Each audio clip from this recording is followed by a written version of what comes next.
Picture this. It's a cold night somewhere in Africa, maybe 400,000 years ago. A small group of early humans huddles together in the darkness, watching something that most animals flee from in terror. A flickering orange glow, dancing flames, fire. But they're not running.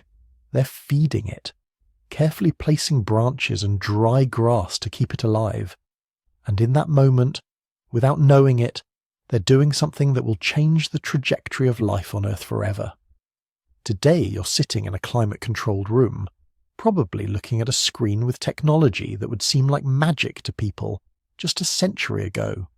You've got instant access to more information than entire civilizations possessed. You can communicate with someone on the other side of the planet in seconds. You live roughly twice as long as your ancestors did just 10 generations back. And all of it, every single bit of our modern dominance, traces back to that moment when our ancestors decided to do something absolutely insane. They brought fire into their lives and kept it there. Now, you might think fire was just about staying warm or scaring off predators, and sure, that was part of it. But what actually happened was so much more profound, so much more transformative, that it literally rewired our biology. Fire didn't just change what we did, it changed what we are. See, there's this question that's bothered scientists for decades. Why are humans so different from every other animal? We've got these massive brains that consume 20% of our energy, despite being only 2% of our body weight. We live in every environment on Earth, from Arctic tundra to tropical rainforests. We cooperate in groups of millions of strangers. We create art and music and mathematics. Other primates are smart, sure, but they're not building particle accelerators. They're not writing symphonies. They're not sending robots to Mars. So what happened to us? What made us so radically different? The answer is sitting in front of many of you right now, even if you don't realize it. That candle on your nightstand, the fireplace in your living room, the pilot light in your furnace, fire. If you're using this to fall asleep, perfect. That's exactly why I make these.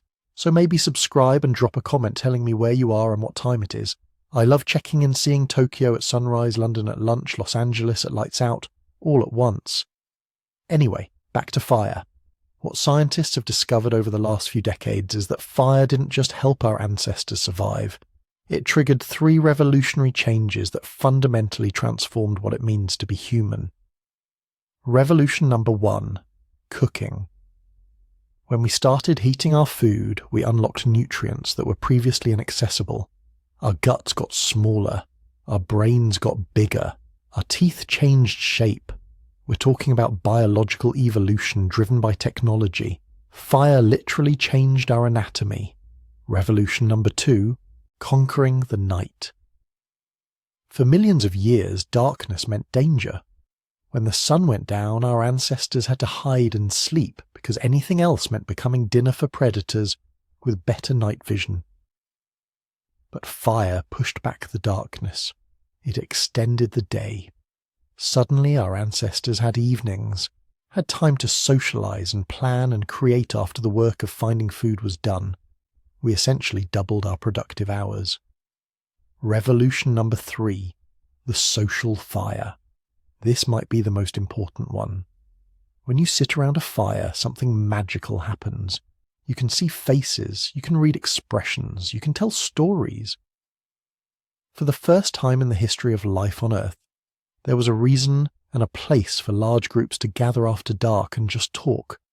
That changed everything about how we cooperate, how we share knowledge, how we build culture. These 3 revolutions, cooking, conquering night, and social gathering, didn't just make life easier. They created a feedback loop that built what scientists call the Superbrain. Our ancestors who controlled fire could extract more calories from food, which powered bigger brains. Bigger brains meant better social skills and planning ability, which meant better use of fire. Better use of fire meant even more calories and even more social time. Round and round, generation after generation, for hundreds of thousands of years. And here's the really wild part. We can trace this in our DNA, in our fossils, in the archaeological record. We can actually watch it happen. We can see the moment when fire transformed our ancestors from just another clever ape into something unprecedented, something that would eventually dominate this entire planet. So let's go back, way back, before fire, before cooking, before evening gatherings and cave paintings and language as we know it. Let's look at what life was actually like for our ancestors and understand just how brutal existence was before that first spark changed everything. Close your eyes and imagine you're hungry. Not modern hungry, where you can raid the fridge or order takeout. We're talking about 2 million years ago hungry. You're standing in the African savannah, the sun beating down, and you need to eat. But here's the problem. Everything you can eat is raw, tough, and packed with fibre that your body can barely process. You spot a tuber. One of your group members digs it up with a stick. It's about the size of your fist covered in dirt. You brush it off and take a bite. The texture is like chewing through a combination of wood and rubber. Your jaw muscles, which are massive compared to modern humans, start working. Chew, chew, chew. 5 minutes later, you're still chewing the same mouthful. Your jaw's getting tired, but you can't stop because this tuber contains maybe 150 calories, and you need about 2,000 just to survive the day. So you keep chewing, and chewing, and chewing. This was life before fire. This was the harsh, unforgiving reality that shaped human evolution for millions of years. And understanding just how brutal it was makes what comes next seem absolutely miraculous. Let's talk about the digestive burden first, because this is where the pre-fire existence really gets desperate. Modern humans spend maybe 30 minutes to an hour eating each day. We sit down, consume processed cooked food, and move on with our lives. Our ancestors. They spent a minimum of 6 hours daily just eating. Not hunting, not gathering, just the actual mechanical process of chewing and swallowing. Primatologists have studied this extensively in modern great apes, and the numbers are staggering. Gorillas spend about 8 hours a day eating. Chimpanzees, about 6 hours. Orangutans, similar. These animals have enormous jaw muscles, specialized teeth for grinding plant material, and digestive systems that are basically fermentation vats, designed to break down cellulose over many hours. Early hominids were facing the same constraints, possibly worse. When you eat raw plant material, you're consuming huge amounts of indigestible fibre. Your gut has to be massive just to hold it all while bacteria slowly break it down.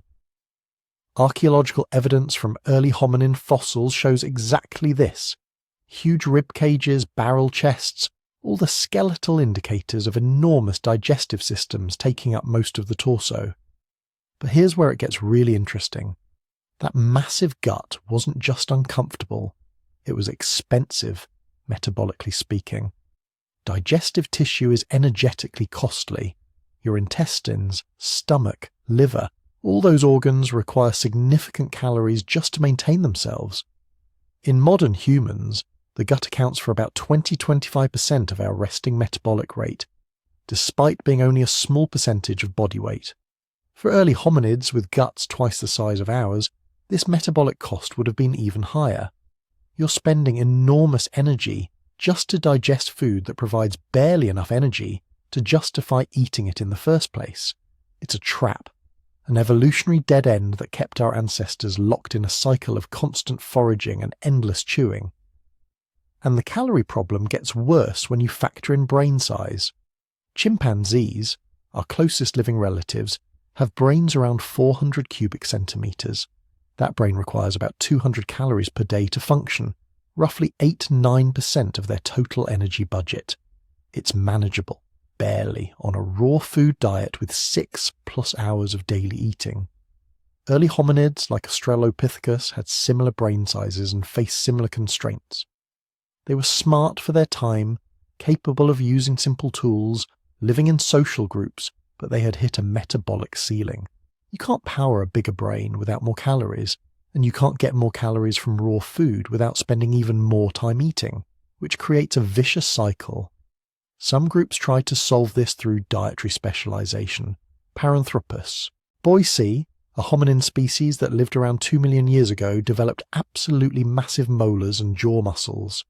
Anthropologists call them nutcracker man because their skulls show adaptations for crushing extremely hard foods like nuts and seeds. They were trying to extract more calories from difficult-to-process foods. But this strategy led to an evolutionary dead end. Paranthropus went extinct. They had specialized so heavily for one type of food that when environmental conditions changed, they couldn't adapt. Their massive jaws and specialized teeth made them incredibly efficient at one thing and mediocre at everything else. Meanwhile, other hominin lines were experimenting with different strategies. Some populations started scavenging meat from predator kills, using stone tools to access bone marrow after lions and hyenas had finished with a carcass. Meat provides more calories per gram than plant material, and animal fat is even better, nearly twice the caloric density of protein or carbohydrates.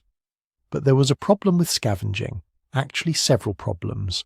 First, you're competing with hyenas, which are incredibly efficient scavengers with bone-crushing jaws. Second, carrion is often partially decomposed, full of bacteria that can kill you if your digestive system isn't adapted to handle it. Third, and most importantly, scavenging opportunities were unpredictable and scattered. You might find a carcass once a week, maybe less, and the rest of the time you're back to eating raw plants for 6 hours a day. Then there was the night problem. Modern humans think of nighttime as peaceful, maybe a little dark, but essentially just another part of the day. For early hominids, night was when the world became actively hostile. Your vision, which is specialized for color perception and detail in daylight, becomes nearly useless after dark. You can see shapes, movement, but not the detail you need to navigate safely or identify threats. Meanwhile, every major predator in Africa has night vision that makes them exponentially more dangerous after sunset. Lions hunt primarily at dusk and dawn. Leopards are active throughout the night. Hyenas, which killed more early hominids than any other predator, are primarily nocturnal, and all of them could see perfectly while you stumbled around half blind. Archaeological sites from this period show something chilling. Hominin fossils with bite marks, skulls punctured by leopard fangs, long bones cracked open by hyena jaws, not for tools, but because hominids themselves were prey. The predator-to-prey ratio in these fossil assemblages suggests early hominids were being killed and eaten regularly. So what did they do? They climbed trees. Fossil evidence and comparative anatomy suggest early hominids retained tree-climbing adaptations specifically for sleeping. They would spend daylight hours foraging on the ground, then retreat to trees at night, huddling together on branches while predators prowled below. It wasn't safe exactly. You could fall. Leopards could climb after you.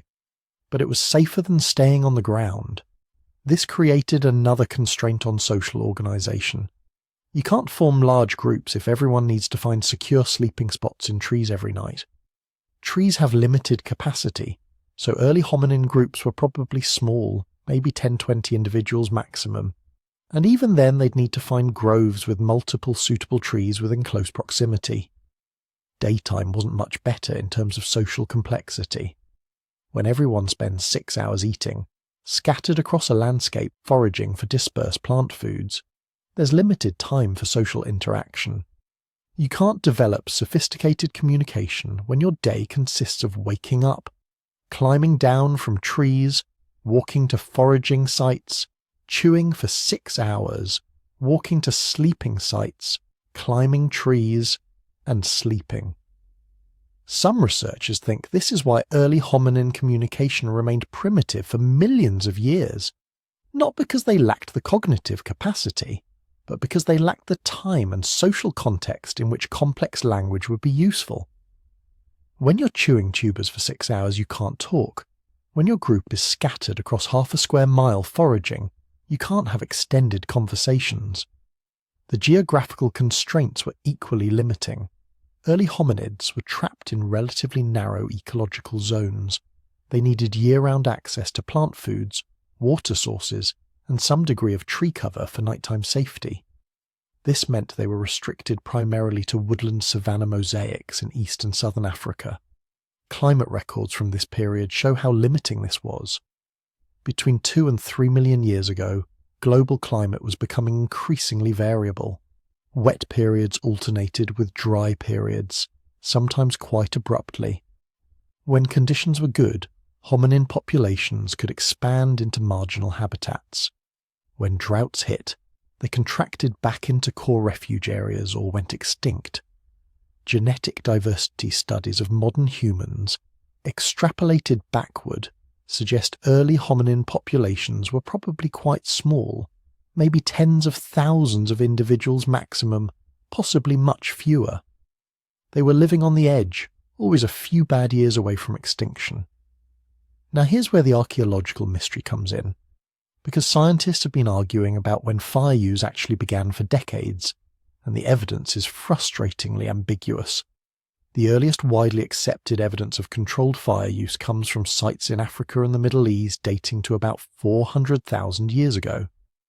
These sites show burned bones, charred plant remains, and discoloured sediments in patterns that suggest intentional fires rather than natural wildfires. But there are tantalising hints of much earlier fire use. A site in South Africa called Wonderwerk Cave has evidence of burned bone and plant ash dating to 1 million years ago.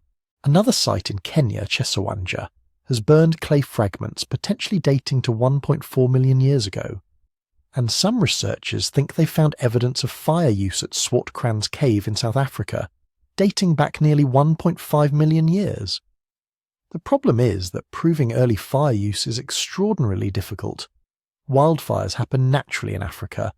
Lightning strikes, volcanic activity, spontaneous combustion of plant material, all these can create burned materials that look similar to what humans would produce. To prove intentional fire use, you need to show repeated burning in the same location, evidence of fire maintenance, burned materials that wouldn't naturally burn together, things that are hard to preserve over millions of years.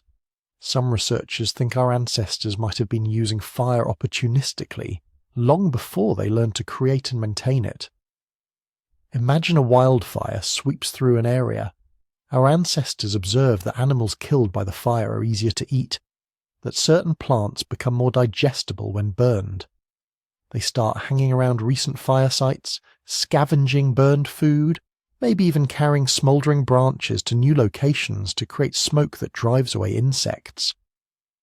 This opportunistic fire use wouldn't leave much archaeological evidence. No hearths, no fire pits, just occasional interactions with natural fires. But it would have been enough to start the evolutionary process, enough to demonstrate that fire could make food more digestible and life more comfortable. What we do know is that something changed. Somewhere between 2 million and 400,000 years ago, some population of hominids began to use fire systematically enough that it transformed their biology. We know this because the fossil record shows dramatic changes during this period. Brain sizes increasing, gut sizes decreasing, teeth getting smaller, jaw muscles becoming less robust. These changes couldn't happen on a raw food diet. The energetic math doesn't work. The only way to power a larger brain with a smaller gut is to increase the caloric availability of your food. And in the pre-agricultural world, there's only one way to do that at scale: fire. But understanding how that transition actually happened, when our ancestors moved from helpless prey huddling in trees to masters of flame reshaping the world, that's where the story gets really interesting. Imagine being one of our ancestors 1.5 million years ago. You're walking across the African savannah with your small group, maybe 15 or 20 individuals. The dry season has been brutal. Waterholes are disappearing. Game is scarce. Everyone's hungry, everyone's tired, and everyone's constantly watching the horizon for predators. Then you see it. Smoke rising in thick black columns from the forest ahead. You smell something acrid, terrifying, completely unlike anything in your normal experience. And you hear a sound that makes your blood run cold, a deep crackling roar that seems to be eating the landscape itself. Fire. Every instinct in your body screams, run. And that's exactly what most animals do.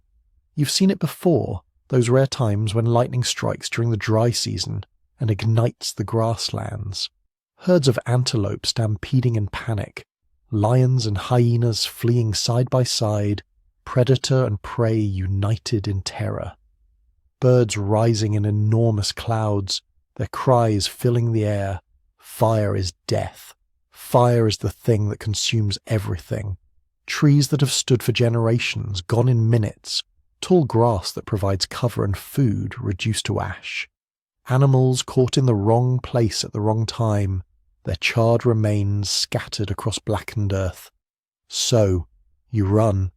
Of course you run. You gather your group and you move away from the smoke, away from the heat, away from the terrible roaring sound. You spend the night in a different part of your territory, huddled together watching the orange glow on the horizon. But the next day, something makes you come back. Maybe it's hunger. Maybe it's curiosity. Maybe it's just the need to check if your familiar territory is still usable.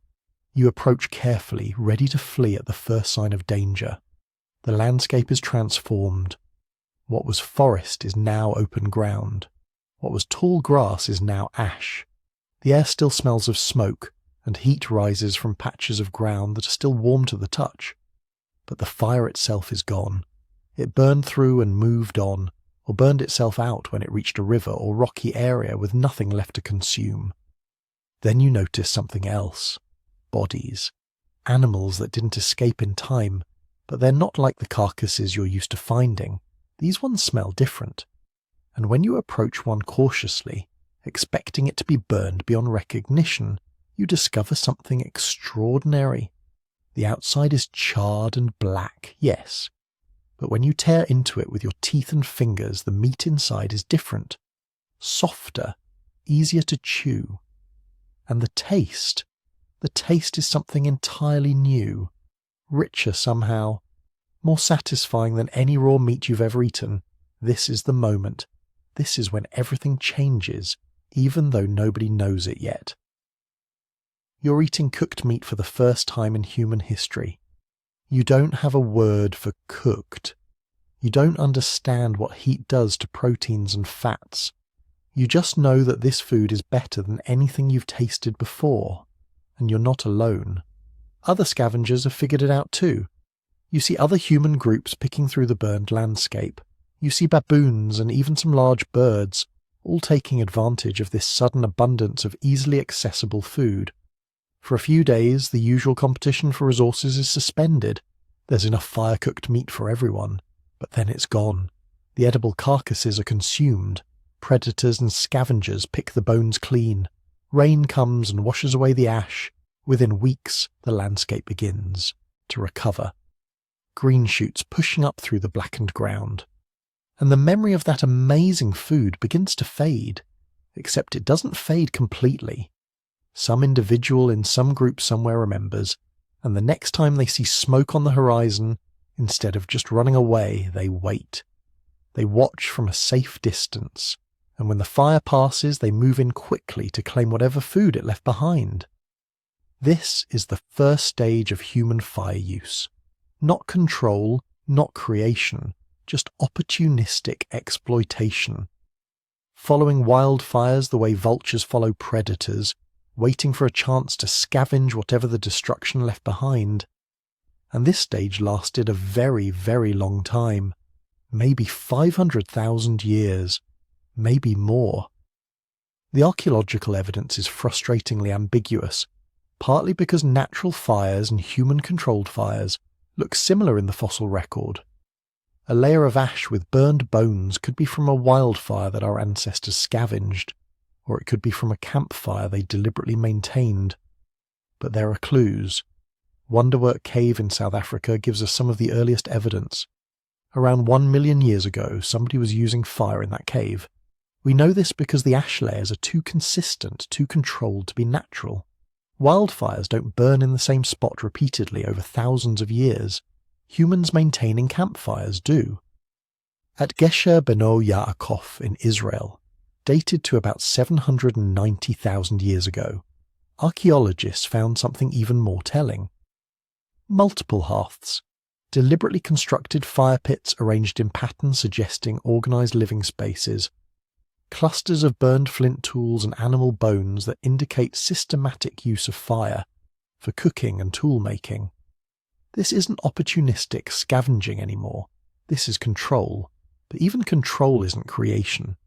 There's a huge difference between maintaining fire and making fire. Maintaining fire means you found it somewhere, probably from a lightning strike or volcanic activity, and you kept it alive. You fed it with wood and grass. You protected it from wind and rain. You carried embers with you when you moved camp, keeping them alive in bundled bark or animal dung, anything that would smoulder slowly without flaming out. Creating fire means you can make it appear from nothing. You can take dead wood and rocks or sticks and create flame through friction or percussion. This is a completely different level of mastery, and it probably didn't happen until much later, maybe 400,000 years ago, maybe even more recently. Think about what maintaining fire requires. You need to understand that fire eats fuel. You need to learn that different materials burn differently. Dry grass catches quickly but burns out fast. Hardwood burns slowly and produces long-lasting coals. You need to figure out that fire needs air, that smothering it makes it die, but wind can make it spread dangerously. You need to develop techniques for transporting it, for keeping it alive overnight, for preventing it from escaping and destroying your camp. This is sophisticated knowledge. It requires observation, experimentation, teaching, and learning. It requires a level of cognitive development that earlier human species simply didn't have. The individuals using fire at Wonderwork Cave and Gesher Beno Yaakov weren't modern humans. They were probably Homo erectus, maybe early Heidelbergensis, but they were smart enough to recognize fire's value and capable enough to maintain it once they found it. How many times was this knowledge discovered and lost? How many groups figured out fire maintenance only to lose it when their firekeeper died in an accident, or when heavy rains extinguished their flames and they couldn't find natural fire to restart from? We'll never know exactly, but the patchy archaeological record suggests it happened repeatedly. Because maintaining fire is hard. It requires constant attention. Someone has to wake up in the middle of the night to add fuel. Someone has to stay in camp instead of going on the hunt to protect the flames. Someone has to know exactly how much fuel to add, how to arrange it, how to blow on the coals to bring them back to life. This created new social dynamics. Fire knowledge became valuable, maybe the most valuable knowledge in the entire group. The person who understood fire best, who could keep it alive through storms and droughts, who could nurse dying embers back to flame, that person had power. Not physical power like the best hunter or fighter, but something potentially more important. The power to provide warmth, light, protection, and access to cooked food. We can imagine conflicts arising. What happens when someone from another group wants your fire? Do you share? Do you trade for it? Do you fight to protect it? What happens when the firekeeper makes demands? Extra food, choice of sleeping spots, priority access to mates. How much authority does fire knowledge grant? The archaeological record can't answer these questions directly, but we see hints. At some sites, hearths are positioned in the centre of living spaces, suggesting fire was communal. At others, they're off to the side or at the edges, suggesting more individual control. The variation suggests different groups developed different fire-related social structures. And then there's the controversy, the debate among archaeologists about when fire use truly began. Some point to evidence from nearly 2 million years ago, burned bones and soil that might indicate very early fire use. Others are skeptical, arguing that natural processes can create similar patterns. The scientific debate continues, with new evidence constantly refining our understanding. What's not controversial is that by 400,000 years ago, fire use had become systematic and widespread. Archaeological sites from Africa, Europe and Asia all show consistent evidence of controlled fire. Hearths, fire pits, burned tools, deliberately cooked food. Our ancestors, multiple species of them, had figured out fire maintenance and were passing that knowledge down through generations. But they still couldn't create it on demand. They were still dependent on finding natural fire from lightning strikes or volcanic activity. They still had to maintain embers constantly, living in fear of the day when the fire might go out permanently. The transition from maintenance to creation was the final step. And when it happened, probably sometime between 400,000 and 200,000 years ago, it completed the revolution. Our ancestors were no longer dependent on nature's whims. They could make fire anywhere, any time. They could expand into regions without natural fire sources. They could take risks that would have been unthinkable before, but we're getting ahead of the story. Before fire creation came fire maintenance. And before fire maintenance came that first brave individual who decided to approach the burned landscape instead of fleeing from it, who discovered cooked meat and recognized it as something valuable, who began the long process of observation and experimentation that would eventually give our species control over the most powerful force in nature. That individual's name is lost to time, their specific story unknown, but their legacy surrounds us. Every campfire, every candle, every controlled flame is a direct descendant of that first moment of discovery, when some ancient human looked at fire not as pure terror, but as potential tool. That cognitive shift, that ability to see danger as opportunity, that's what made us human.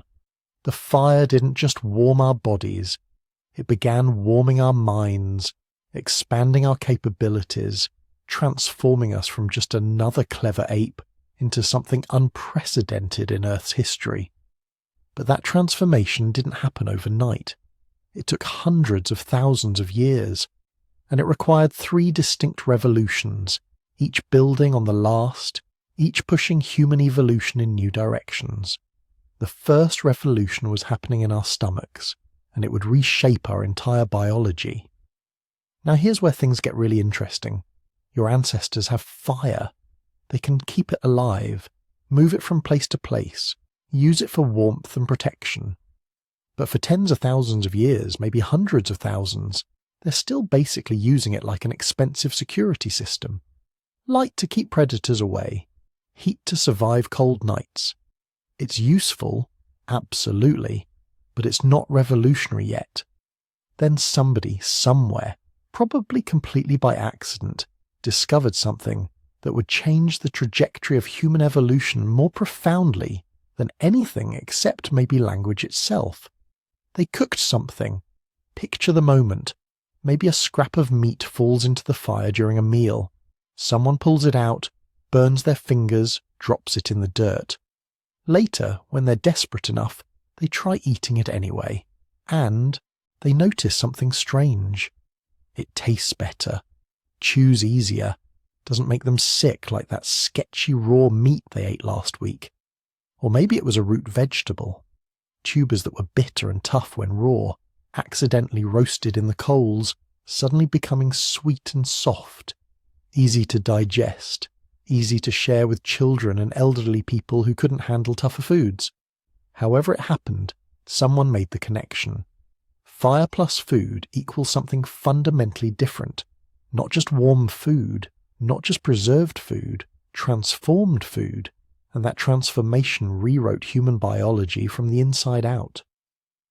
Let's talk about what cooking actually does. At the molecular level, applying heat to food is like performing chemical surgery. Proteins, those long complex chains of amino acids that make up muscle tissue and plant structures, they're normally twisted and folded into elaborate shapes.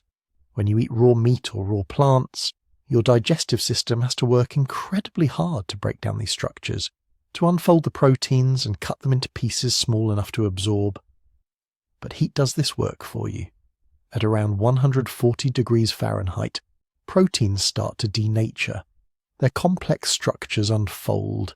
The tough resistant fibers break down into simpler forms that your stomach acid and digestive enzymes can attack far more efficiently. The same thing happens with starches.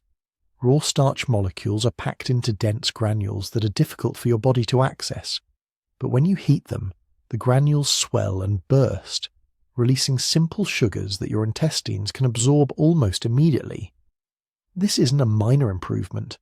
This is a revolution in energy extraction. Modern nutritional studies show that cooked food provides 30 to 50% more usable calories than the same food eaten raw. Let that sink in. The same exact piece of meat or root vegetable, just by applying heat, suddenly delivers half again as much energy to your body. For an animal living on the edge of starvation, which describes most of our ancestors most of the time, this is the difference between life and death. This is finding a secret cheat code in the video game of survival. But the caloric explosion was just the beginning. Cooking also kills pathogens. Bacteria, parasites, viruses, all the microscopic horrors that turn raw meat into a game of digestive Russian roulette. Heat destroys them. A piece of meat that might have been crawling with dangerous microbes becomes safe to eat after just a few minutes over fire. This meant lower rates of food poisoning, fewer parasitic infections, less energy wasted fighting off pathogens. Your immune system, which normally has to work overtime processing the constant assault of microorganisms from raw food, could suddenly relax a little. That saved energy too. And then there's the detoxification effect. Plants don't want to be eaten, they can't run away, so they defend themselves with chemistry.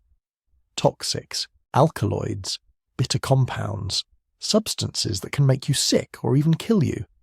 Raw cassava contains cyanide. Raw kidney beans contain lectins that can destroy your intestinal lining. Hundreds of plants that could provide nutrition are literally poisonous when eaten raw. But cooking neutralizes most of these toxins. Heat breaks down the chemical defenses plants use to protect themselves. Suddenly, the entire botanical world opened up to human exploitation. Plants that would have been inedible became staple foods. The range of things your ancestors could eat expanded exponentially. Think about what this meant for survival. Before cooking, your ancestors were limited to foods they could safely digest raw. Certain meats, certain fruits, a limited selection of plants. After cooking, they could eat almost anything. Tough roots, toxic plants, old meat that was starting to turn. Fire made it all accessible. But here's where the story gets truly wild. Because all this extra energy, all these extra calories, all this freed up capacity that your digestive system no longer needed, your body had to do something with it. And evolution, being the ruthlessly efficient optimizer that it is, redirected those resources to the most expensive, most energy-hungry organ in the human body, your brain. This is what anthropologists call the expensive tissue hypothesis. It was proposed by Leslie Aiello and Peter Wheeler in 1995, and it's one of the most elegant explanations in evolutionary biology. The basic idea is simple. Brains are phenomenally expensive to run. Your brain makes up about 2% of your body weight, but consumes roughly 20% of your total energy budget. It's like running a supercomputer that never sleeps, constantly burning calories even when you're resting. For most animals, this kind of energy demand is impossible to sustain.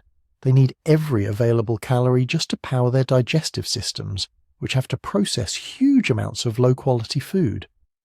Gorillas spend 6 to 8 hours a day eating, constantly stuffing vegetation into their mouths to extract enough calories to survive. Their guts are massive, complex, energy-intensive organs. But cooking changed the equation for humans.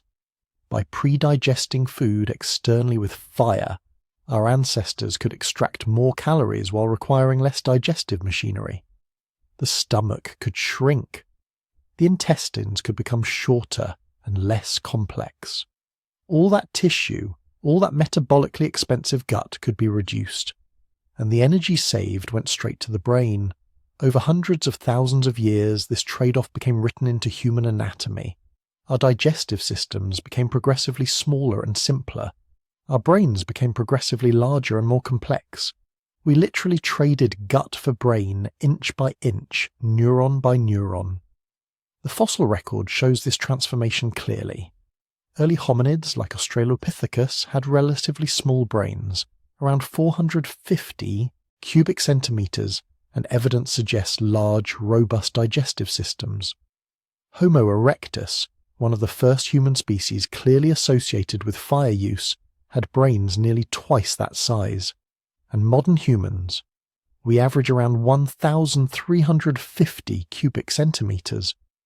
3 times the brain capacity of our pre-fire ancestors. This wasn't just about size either. Bigger brains enabled more complex neural networks, more sophisticated information processing, enhanced memory, improved problem-solving abilities. The cognitive toolkit that would eventually let humans dominate the planet was being built, calorie by calorie, neuron by neuron, all funded by the energy surplus that cooking provided. But the biological transformation wasn't limited to internal organs. Cooking also reshaped the human face in ways that are still visible today. Look in a mirror. See those relatively small teeth? Those weak jaws? That graceful bone structure around your mouth? That's the face of a cooking species. Before cooking, human ancestors needed powerful jaws and massive teeth to process raw food. Chewing tough, fibrous vegetation and raw meat required serious mechanical force. Early hominids had dental structures that would look monstrous by modern standards. Huge molars for grinding, prominent brow ridges to anchor massive chewing muscles, thick jaw bones to withstand constant stress. But once food was cooked, all that heavy machinery became unnecessary. Cooked meat tears easily. Cooked vegetables mash into soft pulp.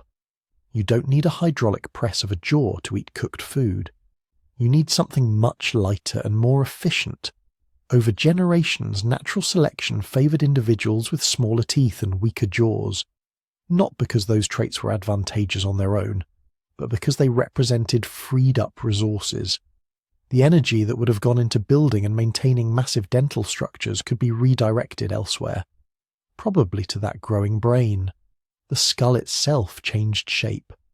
Without huge chewing muscles attached to the side of the head, the cranium could expand upward and outward.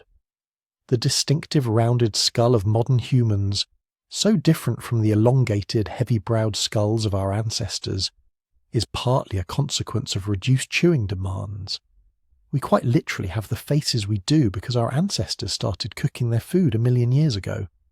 But perhaps the most underappreciated revolution cooking brought was temporal, time itself. Consider how much time it takes to eat. Modern humans eating cooked food typically spend around an hour a day consuming meals, maybe 2 hours if you're really enjoying yourself, but raw food takes far longer to process. Primates eating raw diets spend 5 to 6 hours a day just chewing. Gorillas, like I mentioned, can spend up to 8 hours eating. That's a third of their entire day, every day, devoted to mechanically breaking down food. Your ancestors, before cooking, faced the same constraint. To get enough calories from raw food to fuel their relatively large brains, they would have needed to spend huge portions of every day eating, time they couldn't spend making tools, time they couldn't spend planning hunts, time they couldn't spend teaching their children or maintaining social relationships. Cooking broke this constraint. By pre-digesting food with fire, early humans could extract their daily calorie requirements in a fraction of the time. Suddenly there were hours available, empty hours that could be filled with other activities. Toolmaking became feasible. You could spend an afternoon carefully crafting a better spear point because you weren't constantly interrupted by the need to forage and eat. Social bonding became possible. You could sit around the fire with your group, sharing stories and strengthening relationships while your food cooked itself. This time, liberation might have been just as important as the caloric surplus. Human culture, the accumulation of knowledge across generations, requires time to transmit. Parents teaching children, elders sharing wisdom, skilled individuals demonstrating techniques. All of this takes time that simply wasn't available to species spending half their waking hours chewing. Cooking created that time, and with that time came everything we recognize as distinctly human. Art, music, storytelling, elaborate tool traditions, strategic planning, abstract reasoning. All of it became possible because our ancestors weren't spending 6 hours a day mechanically processing raw vegetation. But here's the truly mind-blowing part. This transformation was so complete, so total, that it became irreversible. Modern humans, despite being genetically almost identical to our ancestors from 200,000 years ago, literally cannot survive on raw food alone. Studies of modern raw food enthusiasts show this clearly. Even with access to the best possible raw foods, carefully selected and prepared, with unlimited quantities available, people on strict raw diets consistently lose weight and show signs of chronic energy deficit. Women's reproductive systems shut down. Children fail to develop properly. The human body, shaped by 1 million years of cooked food, simply can't extract enough energy from raw sources to maintain itself. We crossed a point of no return. We became obligate cooks, a species that requires external food processing to survive. Fire transformed from a useful tool into a biological necessity. Our ancestors didn't just learn to cook, they evolved to need cooking. This is unprecedented in the natural world. No other species has ever become dependent on a culturally transmitted technology for basic survival. Birds build nests, beavers build dams, but they could survive without these behaviors if necessary.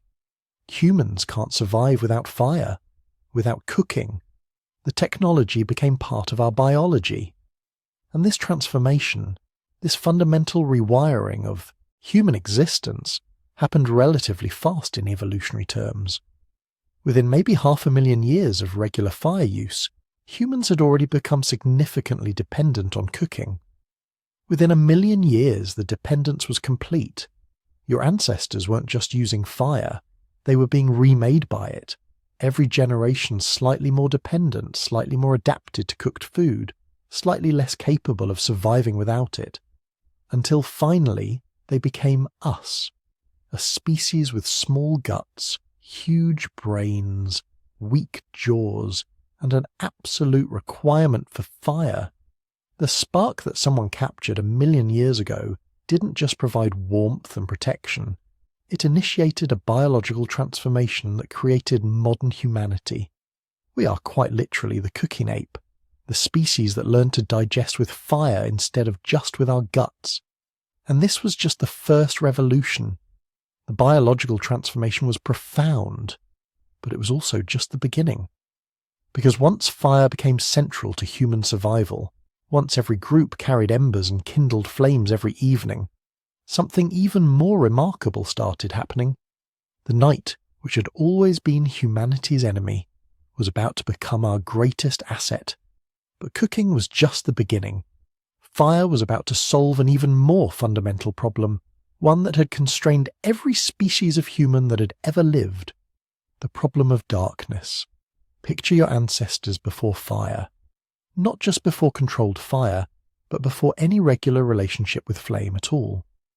These early humans lived on a strict schedule dictated entirely by the sun. When light faded, their world shrank to almost nothing. They couldn't see predators approaching. They couldn't work. They couldn't travel safely. They could barely even socialize effectively in the dark. So what did they do? They found the best shelter they could. Maybe a cave, maybe a dense thicket.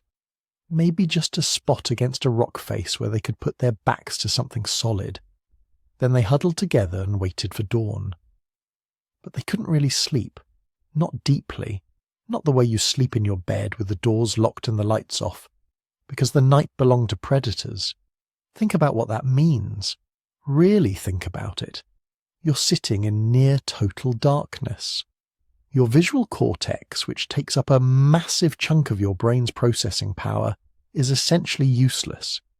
You can barely see your hand in front of your face, let alone a leopard stalking through the grass 20 feet away.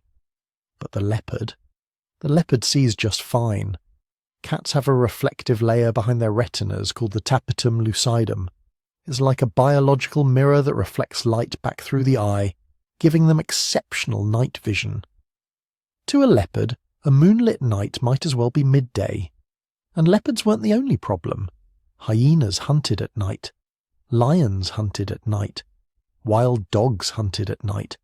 The whole carnivore community had evolved specifically to exploit the darkness, to hunt prey that couldn't see them coming. So your ancestors developed what sleep researchers call sentinel behavior. You've probably seen it if you've ever watched birds or prey animals resting. They don't all sleep at once. Some members of the group stay alert while others rest, then they switch. In human groups, this meant nobody ever got truly deep sleep. There was always part of your brain on guard, always some neural circuits listening for the snap of a twig, the rustle of grass, the low growl that meant something with teeth had found you. This is exhausting. Your brain needs deep sleep to function properly. During deep sleep, your brain consolidates memories, repairs damage, clears out metabolic waste. Without it, cognitive function degrades rapidly. You become irritable, unfocused, prone to mistakes. Over the long term, chronic sleep deprivation causes serious health problems. But our ancestors didn't have a choice. The night was dangerous. Vigilance was mandatory. Evolutionary pressure favoured individuals who could function on fragmented sleep, who could snap awake at the slightest sound. This shaped human sleep patterns in ways we can still see today. Modern humans are naturally light sleepers compared to many other primates. We wake easily. We're hyper-alert to unusual sounds during sleep. This isn't a bug in our programming. It's a feature, evolved over millions of years of sleeping while lions prowled in the darkness. Then came fire, and everything changed. The first time an early human group managed to keep a fire burning through the night must have been absolutely transformative. Suddenly you had light. Not the dim glow of bioluminescent fungi or the occasional flash of lightning. Real light. Steady, reliable, controllable light that pushed back the darkness in a sphere around your camp. But more importantly, you had protection. Because here's what nobody tells you about predators. They're cautious. Evolution doesn't favour reckless behaviour. An injured predator is a dead predator. So lions and leopards learn to avoid unnecessary risks. And fire was a risk they wanted nothing to do with. Most mammals have an instinctive fear of fire. It's written into their neural circuitry at a very basic level. Fire means pain. Fire means danger. Fire means flee. This isn't learned behaviour. You don't have to teach a lion to avoid flames. They just do. So when your ancestors learned to maintain fires at night, they created something revolutionary. A predator-free zone. A bubble of safety in the middle of the dangerous African night. For the first time in the history of the human lineage, people could relax after sunset. They didn't need constant vigilance. The fire was their sentinel. Any predator approaching the camp would see the flames and veer away. And if one was bold enough or desperate enough to approach despite the fire, the humans would see it coming. The firelight extended their visual range dramatically. Instead of seeing 5 feet in the moonlight, they could now see 20 or 30 feet. That's more than enough warning to grab weapons, add fuel to the fire, make noise to scare off the intruder. The psychological transformation this created cannot be overstated. For the first time ever, humans weren't prey at night. They weren't helpless refugees hiding in the dark. They were the ones in control. The ones with power over their environment. The night was no longer something to be endured. It was something they had conquered. But the benefits went far beyond just safety. Fire literally doubled the amount of usable time in each day. Before fire, darkness meant inactivity. You couldn't make tools because you couldn't see what you were working on. You couldn't process food because you'd cut yourself or make mistakes. You couldn't travel because you'd get lost or fall into a ravine. You could barely even socialise effectively because you couldn't see people's faces, couldn't read their expressions. With fire, all of that changed. Suddenly the day didn't end at sunset. It extended for hours into the night. You could sit around the fire and continue working. Make tools, repair clothing, process plant fibers into cordage. All the tasks that required manual dexterity and visual acuity could now continue long after the sun went down. But more importantly, you could do something that would prove absolutely critical to human development. You could talk, really talk. Extended conversations that lasted for hours. Storytelling, knowledge sharing, planning, negotiating. All of it became possible during these extended evening gatherings around the fire. Anthropologists studying modern hunter-gatherer societies have documented this phenomenon. In groups that maintain traditional practices, the evening gathering around the fire is when the really important social work happens. That's when elders tell stories about the ancestors, when hunters plan the next day's activities, when disputes get resolved, when young people learn the skills and knowledge they'll need as adults, when romantic relationships develop. The fire creates a kind of theatre, a focal point that brings people together and facilitates complex social interaction. Before fire, this simply wasn't possible. Humans would have had limited time for extended conversation. Most communication would have happened during the day while foraging or travelling. But activities during the day are distracting. You're watching for predators, looking for food, navigating terrain. Your attention is divided. At night, around a fire, your attention can focus completely on each other. This is where human culture truly began to develop. Not during the busy, distracted daylight hours, but during the quiet, focused evening gatherings. This is where language became more sophisticated, where stories developed, where knowledge accumulated across generations, where the foundations of human civilization were laid, one conversation at a time around countless fires over hundreds of thousands of years. And there was another benefit: sleep quality. Once humans had fire for protection, they didn't need sentinel behavior anymore.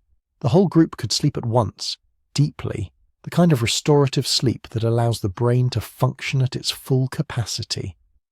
This created a positive feedback loop. Better sleep meant better cognitive function.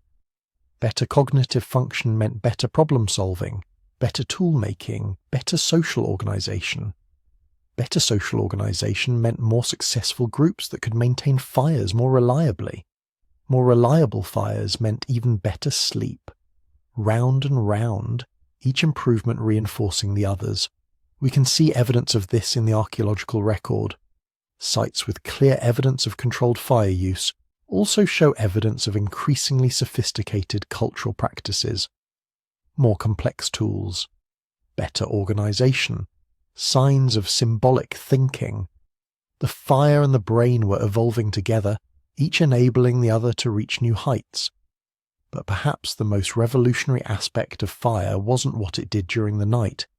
It was what it did to geography itself. Before fire, humans were essentially tropical animals. Our hairless bodies, our sweat glands, our whole physiology was optimized for hot climates. We could survive in temperate zones during summer, but winter was a serious problem. Without fur, without the ability to hibernate, without fire, cold climates were essentially off limits. Fire changed that. Completely. For the first time, humans could create their own microclimate, a sphere of warmth around them regardless of the ambient temperature. This wasn't just comfort, this was survival. The human body functions optimally within a very narrow temperature range. Get too cold and your metabolism slows down, your thinking becomes sluggish, your fingers lose dexterity. Eventually you die. But with fire, you could maintain body temperature indefinitely. You could sleep through freezing nights. You could work during cold days. You could venture into territories that would have been lethal without flame. This unlocked entire continents. Northern Europe, Northern Asia, eventually North America. All became accessible to humans because of fire. Species that couldn't control fire remained trapped in tropical and subtropical zones. But humans with fire could go anywhere. And they did. The archaeological evidence shows human expansion into temperate and even cold climates correlates almost perfectly with evidence of fire use. The two are inseparable. Fire didn't just help humans move north, it made moving north possible. And this wasn't just about survival, it was about opportunity. Northern latitudes offered resources that tropical zones didn't have. Massive herds of large mammals, abundant fish in cold rivers, different plants, different stones for tool making, different opportunities for human groups willing to brave the cold. With fire, they could. The groups that moved north weren't refugees fleeing overcrowding in the south. They were pioneers, entrepreneurs, taking advantage of fire technology to exploit untapped resources. They were expanding the human niche from a narrow tropical band to essentially the entire planet. But every advantage comes with trade-offs. As humans became dependent on fire for warmth and protection, they also became vulnerable in new ways. Lose your fire in a cold climate, and you're in serious trouble. Let your fire go out at night in predator territory, and you're back to being prey. This created intense selection pressure for groups that could maintain fire reliably.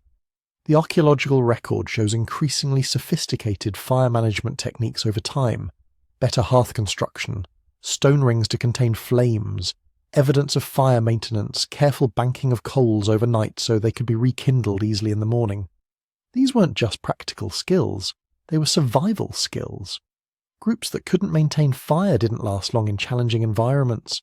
Groups that could become the ancestors of everyone who came after.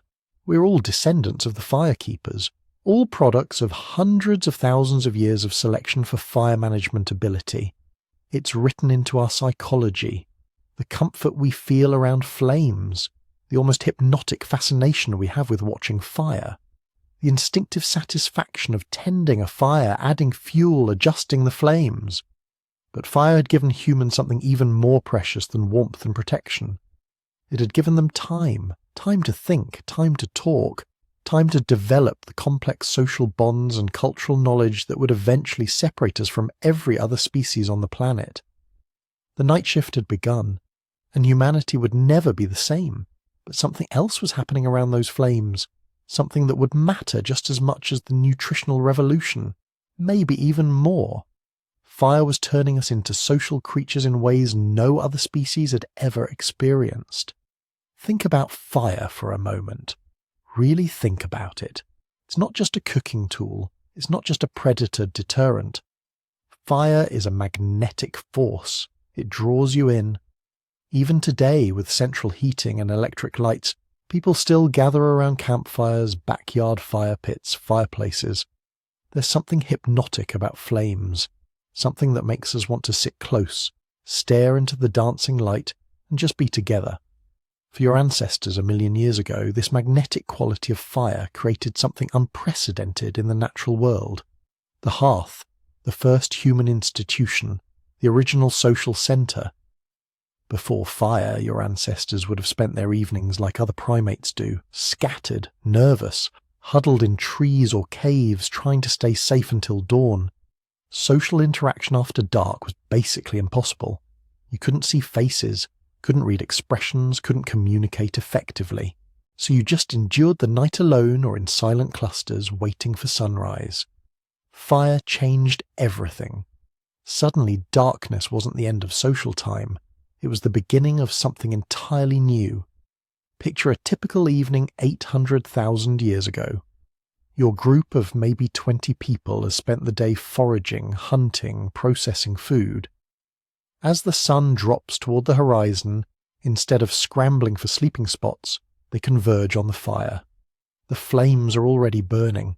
Someone kept them alive through the day, adding fuel periodically, protecting the embers. This itself required a level of responsibility and forward thinking that was completely new in the animal kingdom. As twilight fades, the fire becomes the only light source. Everyone naturally arranges themselves in a circle around it, not because someone told them to. The physics of firelight simply creates this configuration. You want to be close enough to see and be warm, but not so close you get burned. You end up facing each other across the flames, and there you sit, for hours, with nothing to do but look at each other and communicate. This was revolutionary. Anthropologists estimate that fire gave our ancestors an extra 4 to 5 hours of social time every single day. Think about that accumulation. 4 hours a day, 7 days a week, 52 weeks a year, generation after generation. That's thousands of hours of additional face-to-face social interaction per person, per year. But it wasn't just quantity, it was quality. The hearth created a completely unique social environment. During the day, your ancestors were busy. Foraging required attention. Hunting demanded focus. Tool-making took concentration. Social interaction happened, sure, but it was fragmented, purposeful, task-oriented. Around the fire, people could just be together. The work was done, the food was cooking, nothing required immediate attention. For the first time in primate evolution, individuals could engage in sustained, relaxed, face-to-face social interaction without any other pressure or purpose. This is where storytelling was born, not as entertainment, though it became that, as necessity. Humans are meaning-making machines, and when you give us hours of social time with nothing else to do, we start constructing narratives. Imagine you're sitting around that fire. Someone gestures toward the darkness and makes sounds describing the animal they saw today. Not just warning sounds, detailed sounds, descriptive sounds. They're trying to communicate something complex, where the animal was, how big it was, whether it seemed dangerous or edible. Others listen intently. Someone else adds information. Maybe they saw the same animal yesterday in a different location. Now you're tracking patterns, predicting behavior, planning tomorrow's activities based on shared information. This isn't instinct. This is culture. Knowledge being transferred through communication rather than genetics. And it's happening because fire gave you the time and the setting to make it possible. But storytelling evolved beyond practical information sharing. It became something stranger, more abstract. People started describing things that happened in the past, not yesterday, but seasons ago, years ago. They told stories about ancestors who were no longer alive, about places they'd been when they were younger, about dangers they'd survived and lessons they'd learned. This required a cognitive leap that still makes scientists scratch their heads. You have to understand that other people have mental states, that they can hold information you don't have, that their past experiences which you didn't witness can be valuable to you in the present. Psychologists call this theory of mind, the ability to model other people's thoughts and perspectives. It's something humans excel at and most other animals struggle with, and the evidence suggests it evolved primarily around fires. Why? Because firelight gatherings created the perfect environment for theory of mind to develop. You're sitting there for hours, watching faces flicker in and out of the light. You start noticing expressions. This person looks worried. That person seems excited. Over time, you get better at reading these subtle cues. You start predicting behavior, understanding motivation, anticipating what someone might do based on what you think they're thinking. Natural selection would have strongly favoured individuals good at this. Someone who could understand group dynamics would navigate social relationships more successfully. They'd form better alliances, avoid conflicts, gain status, and they'd be more likely to survive and reproduce. Over thousands of generations, human theory of mind became extraordinarily sophisticated. We became the mind-reading apes, not telepathic, but remarkably good at inferring thoughts, intentions, and emotions from minimal cues. All because fire gave us thousands of hours to practice. And then there's language, the big one, the adaptation that really sets humans apart from every other species on Earth. We don't know exactly when fully modern language evolved. Probably not all at once, more likely gradually, over hundreds of thousands of years. But we're increasingly certain that fire accelerated the process dramatically. Here's why. Language isn't just useful, it's incredibly complex. The grammar rules, the vocabulary, the subtle meanings, the ability to discuss abstract concepts and things that aren't immediately present. All of this requires massive cognitive machinery. Your brain dedicates huge amounts of processing power to language, more than to almost anything else you do. For such a costly adaptation to evolve, it needs to provide enormous benefits, and those benefits need to be used constantly, not just occasionally. You need situations where communication is so important that people with slightly better language skills have significantly better survival and reproduction rates. The cooking hypothesis for language evolution argues that fire created exactly these conditions. Cooking isn't simple. It requires planning, coordination, and precise timing. You need to gather fuel, keep the fire burning at the right temperature, monitor the food, decide when it's done, share the results fairly. Try doing all that without language. It's possible, sure. Other primates coordinate activities, but it's clumsy, inefficient. You make mistakes.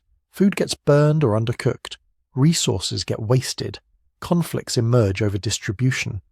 Now imagine a group where individuals can discuss these activities, where someone can say, in whatever proto-language they're using, that the fire needs more wood, where another person can indicate that the food smells like it's almost ready, where the group can agree in advance how the meal will be divided. That group wastes less food, shares more fairly, cooperates more effectively, and they survive better than groups that can't coordinate as well. Over time, the groups with better communication skills outcompete those with worse communication. Language abilities improve generation by generation, but it goes deeper than practical coordination. The social aspects of cooking might have been even more important for language evolution, because cooking wasn't just about nutrition, it was about culture. Every human society that's ever been studied has food-sharing rituals. Shared meals are sacred time. They're when families bond, when alliances form, when courtship happens, when social hierarchies get negotiated. The dinner table, whether it's an actual table or just a space around a fire, is where human social life unfolds. This pattern is so universal it has to be ancient. And it has to trace back to those early fires. When your ancestors started cooking food, they also started sharing it in ritualized ways, not just grabbing and eating individually like other primates, but distributing portions, observing protocols, using the meal as a social event. These rituals required language to maintain. You need to communicate expectations, explain traditions to children, negotiate who gets what portion and why. Resolve disputes when someone feels they've been treated unfairly. Without sophisticated communication, the whole system breaks down. So, fire selected for language ability, not just the practical language of coordination, but the social language of relationship building, tradition maintenance, and cultural transmission. And once you have that kind of language, everything changes, because now you can teach, not just show someone how to do something and hope they figure it out, but actually explain, describe the reasoning behind techniques, warn about dangers they haven't encountered yet, share knowledge accumulated over lifetimes. Around the fire at night, elders could transmit decades of knowledge to younger generations, which plants were edible and which were poisonous, where water sources could be found during dry seasons, how to predict weather patterns, when certain animals migrated, how to navigate by stars. This intergenerational knowledge transfer created cultural continuity. Each generation built on what the previous one had learned instead of starting from scratch. Knowledge accumulated, techniques improved, culture became cumulative, and this is why humans exploded across the planet while other smart animals stayed relatively limited. Other species had to rely on instinct and individual learning. Humans could package thousands of years of collective knowledge into teachable lessons transmitted around fires. But fire's social revolution went even further. It changed how we bonded with each other, especially romantically. Every human culture practices some form of shared meals between partners. Dating involves dinner. Marriages include feasts. Anniversaries center on special meals together. This isn't random, it's ancient. Pair bonding in humans is unusually strong compared to most primates. Most apes don't form lasting partnerships. Humans do. And the evidence suggests this shift happened alongside the adoption of cooking. When your ancestors started investing time in preparing food, sharing meals became an intimate act. Cooking for someone signaled investment. Sharing scarce resources showed commitment. Around the fire, couples could sit together away from the main group. They could talk without being overheard. They could strengthen bonds through thousands of hours of quiet companionship. This intimacy was new in the primate world, and it helped create the stable partnerships that became the foundation of human family structure. Fire also enabled something even stranger: ritual, symbolism, the beginnings of what we might call spirituality. Because fire itself became sacred. In every human culture ever documented, fire holds special meaning. It's treated with respect, often with reverence. There are rituals around lighting fires, maintaining them, extinguishing them. Fire appears in origin stories, in religious ceremonies, in rites of passage. This universality suggests something deep. Our ancestors didn't just use fire, they developed a relationship with it, an emotional, almost spiritual connection, and it makes sense. Fire kept them alive, protected them, fed them, brought them together. It was the centre of their world, the one constant in a dangerous, changing landscape. Around fires, the first human rituals probably emerged. Maybe someone noticed that certain actions seemed to make hunts more successful, not because of any real causal connection, but just random correlation. They started repeating those actions. Others joined in. Over time, these became traditions, ceremonies, the earliest forms of what we call religion. All of this, every bit of it, traces back to that simple fact. Fire is magnetic. It draws us together. And when it drew our ancestors together night after night, year after year, millennium after millennium, it transformed us from smart apes into something entirely new. Social creatures capable of cooperation at scales no other species could match. Storytellers who could transmit knowledge across generations. Symbolic thinkers who could create meaning and purpose beyond mere survival. The fire made us human, but the hearth made us humanity. A collective, a culture, a species that survived not just through individual adaptation, but through shared knowledge, coordinated action, and social bonds strong enough to face anything the world could throw at us. And we were going to need those bonds, because what came next would test them like nothing before. But here's where the story gets really wild. Because fire didn't just give us cooked food and protection from predators, it literally rebuilt our brains from the inside out. Picture this. You're looking at a Homo habilis skull from 2 million years ago. Small, compact brain capacity around 600 cubic centimetres. That's roughly the size of a large orange. Now look at a modern human skull. Brain capacity around 1,400 cubic centimetres, more than twice as large. And if you track the timeline of when these changes happened, they map almost perfectly onto the timeline of fire control. This wasn't coincidence. This was the most dramatic neurological transformation in mammalian history, and it happened in evolutionary terms incredibly fast. Something was driving an explosive expansion of human brain tissue. Something was making bigger, more energy-hungry brains not just viable, but actually advantageous enough that natural selection kept pushing for more. That something was fire. But to understand how fire created the superbrain, we need to talk about the most expensive organ in your body. Your brain represents about 2% of your body weight, but it consumes roughly 20% of your daily calories. In infants, it's even more extreme. A baby's brain can use up to 60% of the calories they consume. This creates what biologists call an energetic constraint.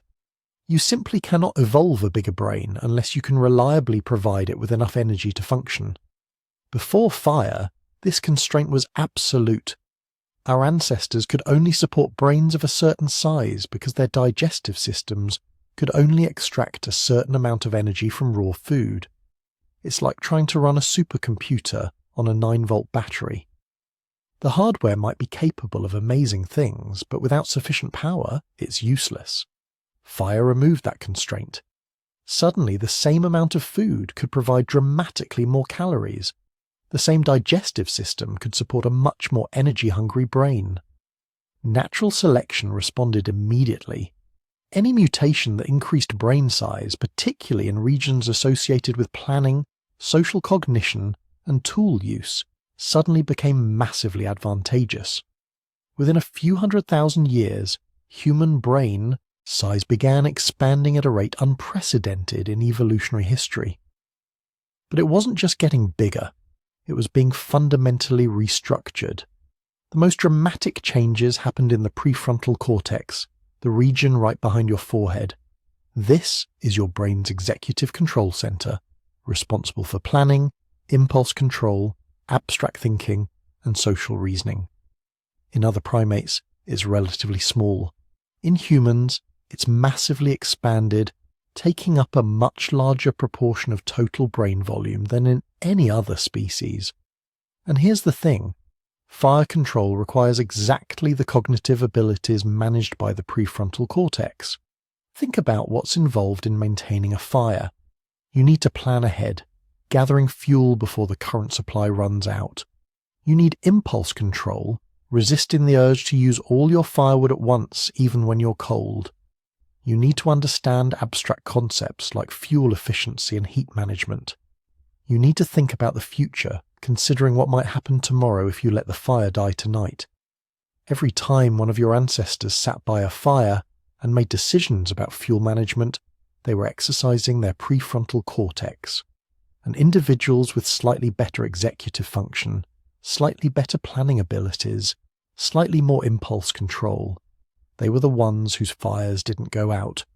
They were the ones who stayed warm, kept predators away, and had cooked food ready when they needed it. Over thousands of generations, this created intense selection pressure for enhanced prefrontal function. The individuals with bigger, more sophisticated prefrontal cortexes survived more often, reproduced more successfully, and passed those traits on to their children.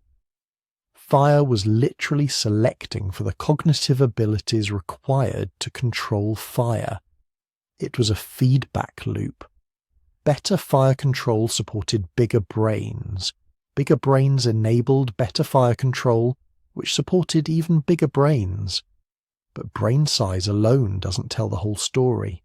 The quality of brain tissue matters just as much as the quantity. And here's where cooked food really becomes critical. Your brain is about 60% fat. Not the kind of fat that jiggles, but structural fat, the lipids that make up cell membranes and allow neurons to communicate effectively.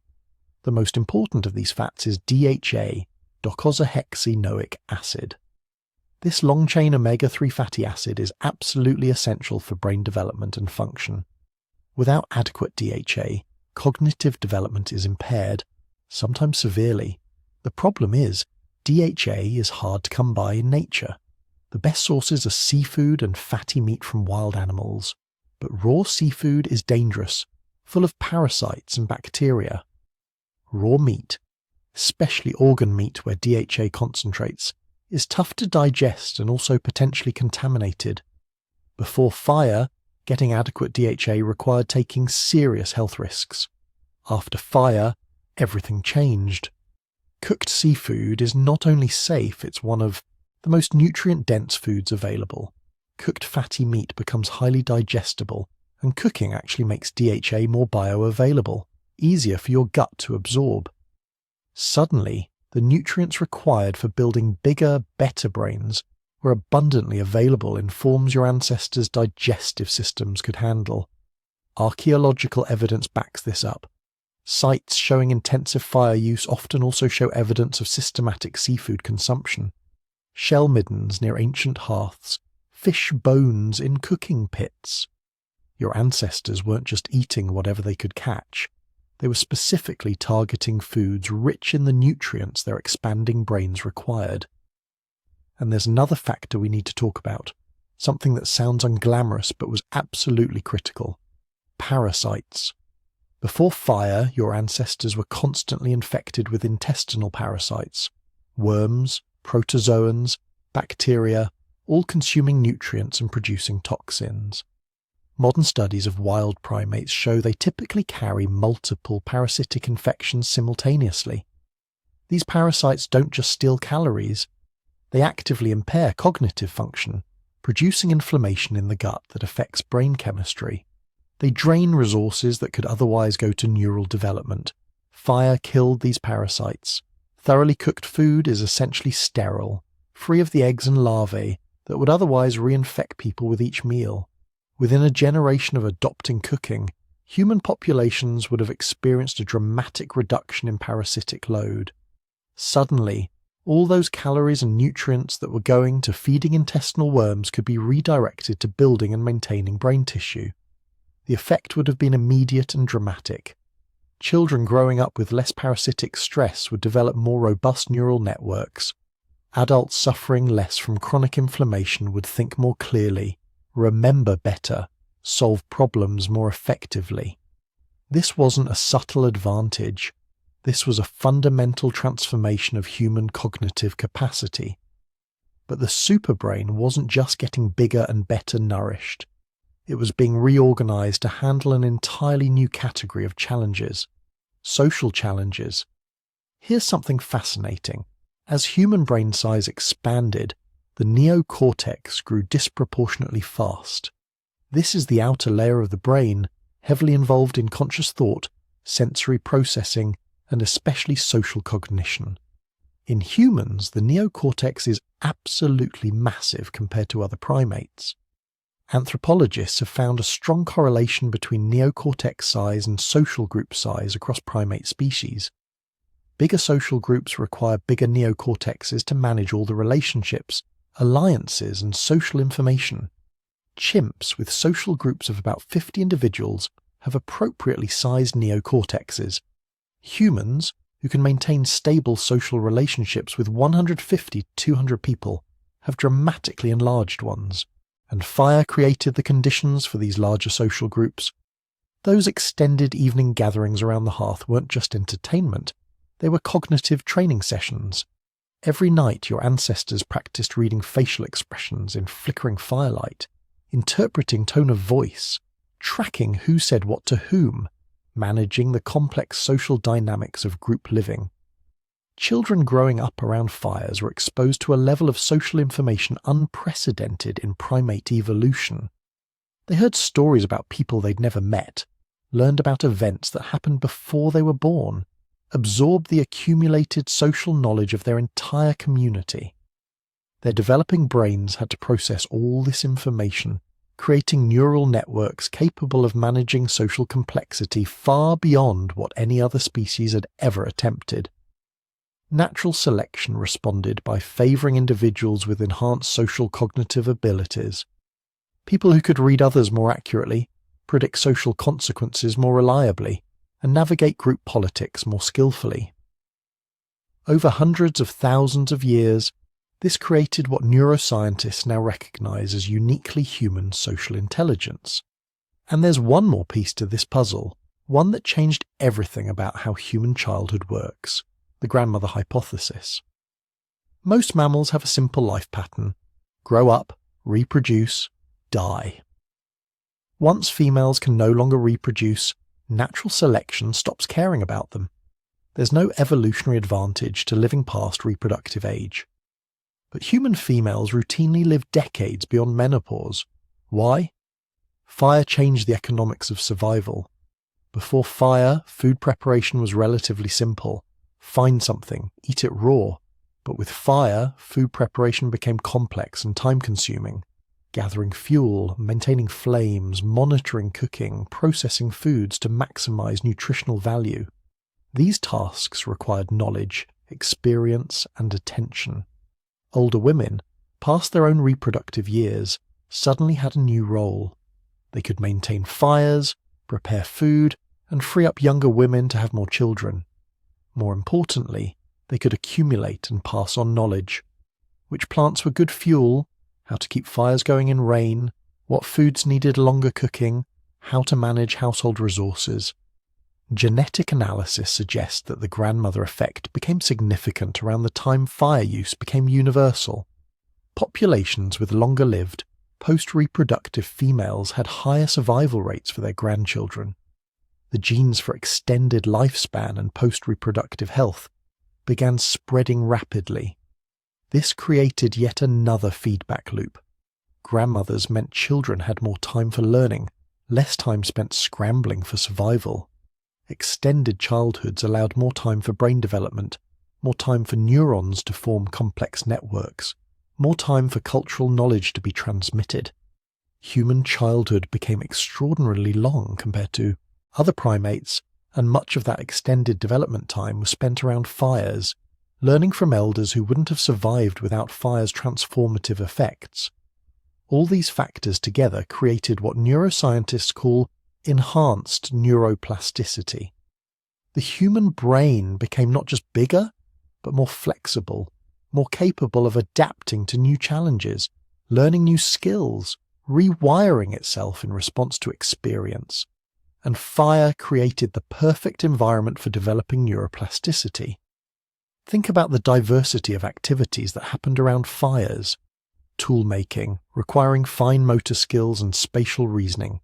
Storytelling, developing language and memory. Cooking, involving planning and sequential reasoning. Social interaction, exercising emotional intelligence. Every evening was a cognitive workout, exercising different neural systems in different ways.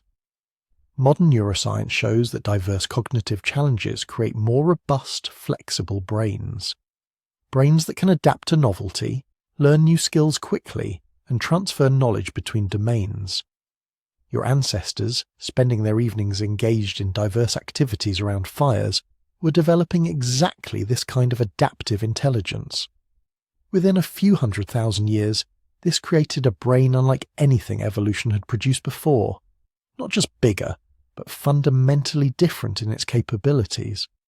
A superbrain capable of symbolic thought, abstract reasoning, language, art, mathematics, everything that makes human cognition unique. And it all traced back to that first controlled fire. That first decision to not just use fire opportunistically, but to maintain it, control it, make it a permanent part of human life.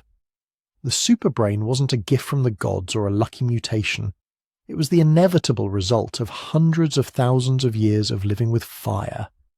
Every generation, natural selection favoured individuals whose brains were slightly better suited to the cognitive demands of fire-based living. Slightly better at planning, social reasoning, impulse control, technical skill.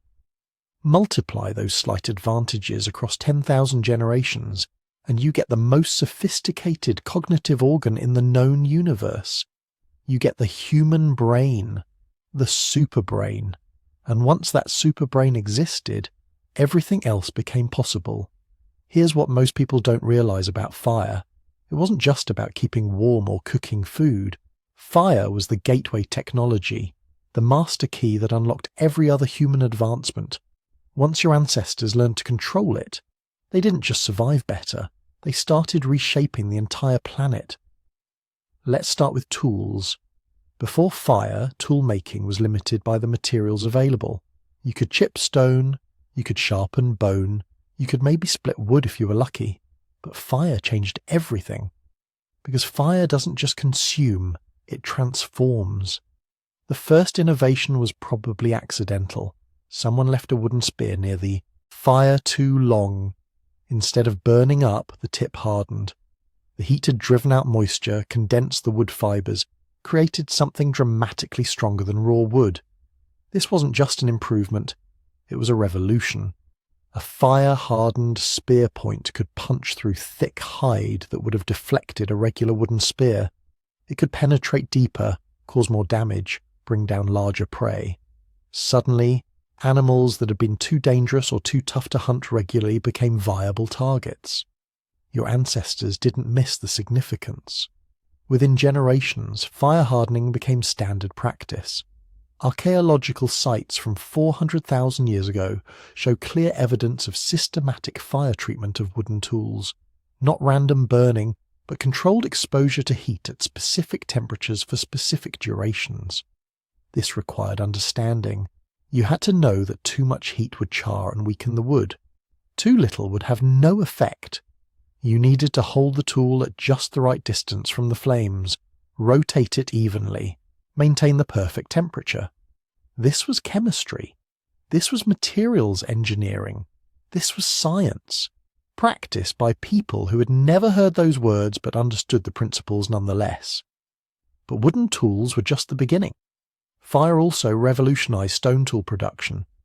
Heating certain types of stone before chipping them made the material more predictable, easier to shape, capable of producing sharper edges. Flint heated to around 350 degrees. Celsius becomes significantly easier to work.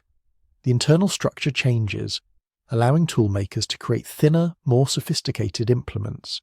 By 70,000 years ago, your ancestors in Africa were using fire to produce composite tools that would have seemed like magic to earlier humans. Heat-treated stone blades hafted to wooden handles with plant resin adhesives that had been cooked to exactly the right consistency. These weren't crude implements anymore. These were precision instruments, each component carefully processed and assembled. This is manufacturing at a level that wouldn't be matched again until the Bronze Age. And that brings us to metals. The discovery that certain rocks, when heated to extreme temperatures, would melt and reform into workable material was probably another accident. But it was an accident that could only happen to a species that had been using fire intensively for hundreds of thousands of years. Someone, somewhere, built a particularly hot fire on ground that happened to contain copper ore. The next morning they found small beads of shiny metal in the ashes. That moment of discovery, whenever it happened, led eventually to the Bronze Age, the Iron Age, the Industrial Revolution. All of human metallurgy, all of modern technology, traces back to people who noticed that fire could turn rocks into something new. But fire's most profound impact wasn't on tools, it was on geography. Before fire, your ancestors were restricted to warm climates. They were tropical animals, poorly adapted to cold. They could survive in temperate zones during summer, but winter pushed them south, back toward the equator. Fire changed that equation completely. With fire, humans could survive anywhere. The coldest nights, the harshest winters, none of it mattered if you could maintain a flame. This unleashed a migration that would eventually put human footprints on every continent except Antarctica. Think about what this means. Other species are limited by their biology. Polar bears need thick fur and fat deposits to survive Arctic cold. They can't live in tropical heat. Lions need warm climates. They can't survive northern winters. Each species has its range, its ecological niche, determined by millions of years of evolution. But humans with fire could adapt to any environment in a single generation. No genetic changes needed. No waiting for natural selection. Just knowledge, passed from parent to child, about how to make and maintain fire. Around 45,000 years ago, modern humans pushed into northern Europe and Asia during one of the coldest periods of the last ice age. Average winter temperatures in some regions were 20 degrees Celsius colder than today. Summers were brief and unpredictable. This was Neanderthal territory, and the Neanderthals were perfectly adapted to it. They had robust bodies that conserved heat, enlarged nasal passages that warmed frigid air, massive muscle mass that generated body heat. They were biological furnaces, shaped by hundreds of thousands of years of evolution in Ice Age Europe. Your ancestors had none of these adaptations. They were basically tropical Africans, lean-bodied and poorly insulated. They should have frozen to death in the first winter, but they had fire. Not just fire for warmth, but sophisticated fire management that let them create livable spaces in the most hostile environments imaginable. They built structures around hearths, creating microclimates warm enough for survival. They learned to keep fires burning continuously through long winters. They developed technologies for transporting fire, carrying embers in specially prepared containers so they could maintain flames even while travelling. The Neanderthals watched these newcomers spreading across their territories, and they must have wondered how these thin-bodied strangers could possibly survive. But survive they did. More than survive, they thrived. And this gets to something crucial about fire and human dominance. Fire didn't just let humans survive in new places, it gave them an advantage over species that were biologically better adapted. Neanderthals needed to eat enormous amounts of meat to fuel their massive bodies. Estimates suggest an adult male Neanderthal required about 4,000 to 5,000 calories per day just to maintain body weight. Your ancestors, with their smaller, more efficient bodies and fire-cooked food, that was easier to digest, needed significantly less. Maybe 2,500 to 3,000 calories. Same environment, same resources, but modern humans could support larger populations on the same food base. Fire also let humans exploit resources Neanderthals couldn't access efficiently. Plant foods that were toxic or indigestible raw could be detoxified and softened through cooking. Bones that Neanderthals would gnaw for marrow could be cracked open more easily after fire treatment. Even water sources could be made safer by boiling, reducing disease risk. Every fire-enabled advantage was small by itself, but they compounded. Over thousands of years of direct competition, modern humans could support more people, maintain larger social networks, and pass down more accumulated knowledge. The Neanderthals, despite being stronger, cold-adapted and established in Europe for hundreds of thousands of years, couldn't compete with that. By 40,000 years ago, they were in decline. By 30,000 years ago, they were extinct. But fire did something else, something that would prove even more transformative. It let humans become engineers of entire ecosystems. Your ancestors figured out early that fire wasn't just a tool for working materials or staying warm, it was a tool for reshaping landscapes. Controlled burning could clear forests, creating grasslands that attracted grazing animals. It could prevent brush buildup, reducing the risk of catastrophic wildfires. It could encourage the growth of specific plants while eliminating others. This was ecology. This was environmental management at a scale no other species had ever attempted. In Australia, Aboriginal peoples have been using fire to manage landscapes for at least 50,000 years. They practice what they call cool burning, low-intensity fires set during specific seasons to clear undergrowth without damaging larger trees. This creates a mosaic landscape, patches of different vegetation types at different stages of regrowth. The result is incredible biodiversity and sustainable game populations. This isn't random burning. This is sophisticated environmental engineering based on deep understanding of fire ecology, plant responses, and animal behavior. In North America, indigenous peoples used fire to create and maintain vast grasslands that supported massive bison herds. When European colonizers arrived and suppressed these burning practices, forests began reclaiming the grasslands within decades. What the colonizers thought was pristine wilderness was actually a carefully managed landscape, shaped by thousands of years of deliberate burning. In Africa, controlled burning has been shaping savannas for hundreds of thousands of years. Some ecologists now think the African savanna itself, the landscape where humans evolved, is partly a human creation. Our ancestors using fire to maintain open grasslands where they could see predators and hunt large game more effectively. If this is true, it means humans didn't just adapt to their environment. They created it. They terraformed their own cradle. This feedback loop is crucial to understanding how fire made us human. Better fire control led to better nutrition. Better nutrition supported larger brains. Larger brains enabled more sophisticated fire use, more complex tools, better hunting strategies. These advantages supported larger populations. Larger populations meant more innovation, more accumulated knowledge, more pressure to develop even better technologies. Each advancement created conditions that favoured further advancement. Consider population growth. Before fire and cooking, early humans probably lived in small, unstable groups, similar to modern chimpanzees. Bands of maybe 20 to 40 individuals, rarely staying in one place for long. High infant mortality, frequent starvation, populations that rose and fell with resource availability. But fire changed the equation. cooked food meant better nutrition for pregnant women and nursing mothers. Warm, protected campsites reduced infant mortality. The ability to preserve and store food through smoking and drying meant less starvation during lean periods. By 100,000 years ago, human population structures were fundamentally different from any other primate. Groups were larger, more stable, more permanently settled around reliable fire-keeping sites. Archaeological evidence shows continuous occupation of certain caves and rock shelters for thousands of years. These weren't just temporary camps anymore.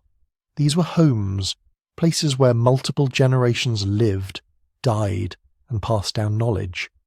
Larger, more stable populations accelerated innovation.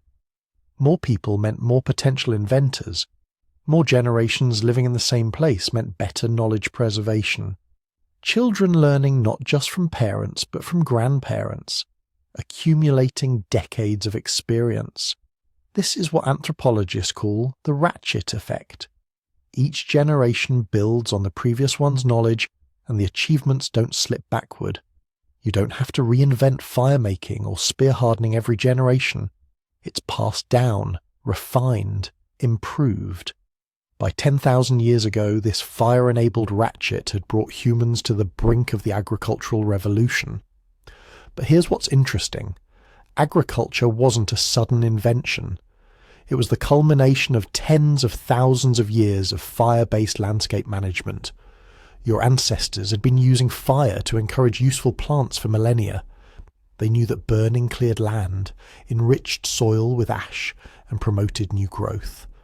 They understood that certain plants responded to fire by producing more seeds, growing back more vigorously. They had observed for generations how disturbed ground around campsites produced abundant edible plants. When the climate stabilized after the last ice age, people in multiple regions independently made the leap from encouraging wild plants to deliberately planting them. But this wasn't a leap into the unknown. It was the logical extension of fire-based ecosystem management they'd been practicing for 50,000 years. Agriculture emerged from a deep understanding of how fire, plants, and soil interact. Knowledge that could only have been accumulated through millennia of experimentation. And once agriculture emerged, it created yet another feedback loop. Farming supported larger, denser populations. These populations required more intensive land management, more burning to clear fields, maintain pastures, prevent forest encroachment. Within a few thousand years, human-set fires were reshaping entire continents. The Amazon rainforest shows evidence of extensive pre-Columbian burning and management. The forests of Europe were largely cleared by Bronze Age farmers using fire and axes. The grasslands of Central Asia were maintained by nomadic peoples using systematic burning practices. Humans had become the first species in Earth's history to fundamentally reshape planetary ecology through tool use, not through biological processes like photosynthetic bacteria, but through technology, through the controlled application of energy, which is ultimately what fire is. And all of it traces back to those first moments when your ancestors figured out how to keep a flame alive, how to make it work for them instead of just fleeing from it. This is fire's true legacy, not just warmth or cooked food, but the beginning of humanity's transformation from one species among millions to the dominant force on Earth. The species that would eventually split atoms, send rockets to the moon, and reshape the planetary climate itself. All of it beginning with a simple innovation, the control of combustion, the mastery of flame, the moment when humans stopped being subject to nature and started being its architects. But that mastery came at a cost and carried implications that your ancestors couldn't possibly have foreseen. We're still living with them today. Here's something strange. You're sitting at home right now, probably in a climate-controlled building with electric lights, central heating, and food that came from a refrigerator. You have no practical need for fire, none whatsoever. But if I told you there was a campfire burning outside or a fireplace crackling in the next room, part of you would want to go sit by it. Not because you're cold, not because you need to cook, Just because. Why? The answer is written in your DNA, carved into your neural pathways by 1,000,000 years of evolution. Fire isn't just a tool your ancestors used, it's the technology that made you human, and your brain remembers. Scientists have actually studied this. Researchers at the University of Alabama took people into laboratories and showed them videos of different things: running water, trees swaying in wind, city streets, television static, and fire, just flames dancing and flickering. Then they measured what happened to people's bodies. Blood pressure dropped when they watched fire, heart rate slowed, brain activity shifted into patterns associated with relaxation and meditation. But here's the fascinating part. The effect was dose-dependent. Bigger fires created stronger responses, and the response was universal. Didn't matter where the subjects came from, what culture they belonged to, whether they'd grown up around campfires or never seen a real flame in their lives. Everyone reacted the same way. Their bodies recognized fire as something safe, something good, something that meant home. This isn't learned behavior. Babies too young to have any cultural conditioning about fire are drawn to flames, mesmerized by their movement. Ancient peoples on every continent, from the Arctic to the Amazon, from Australian Aboriginal communities to Siberian hunter-gatherers, developed rituals around firekeeping. The hearth was sacred everywhere, always. Because for hundreds of thousands of years, fire meant survival. It meant you would eat. It meant you would be warm. It meant predators would stay away. It meant your group could gather together in the darkness and share food, stories, knowledge. Your ancestors, who felt most comforted by fire, who were most drawn to tend it and sit beside it, they were the ones who survived. The ones who didn't care about fire, who wandered away from the flames into the cold darkness. They got eaten by leopards or died of hypothermia. Their genes didn't make it. So you inherited a brain that finds fire irresistibly compelling, a nervous system that calms down when flames are near, an emotional architecture built around the assumption that fire equals safety, community, and nourishment. This is why we still create fires when we don't need them. When was the last time you went camping? If you did, you probably built a campfire even though you had a perfectly good propane stove for cooking and a sleeping bag for warmth. You sat around that fire for hours just staring at it. Maybe you toasted marshmallows, but mostly you just watched the flames and talked. Or didn't talk. Just sat there, feeling something you couldn't quite name. That something is evolutionary memory. For a few hours you were living like your ancestors did for 1,000,000 years. Small group, circle of firelight, darkness pressing in from all sides, food cooking, the primal satisfaction of tending flames, adding wood, maintaining the perfect balance between too much fuel and not enough. Your brain recognized the pattern and said, yes, this is how humans are supposed to live. Fireplaces serve the same function. They're wildly inefficient for heating. Central heating is cheaper, more effective, and far easier. But people pay thousands of dollars to install fireplaces in their homes, or tens of thousands for real wood-burning units. Then they spend winter evenings burning perfectly good lumber for no practical reason whatsoever. Just to watch it burn.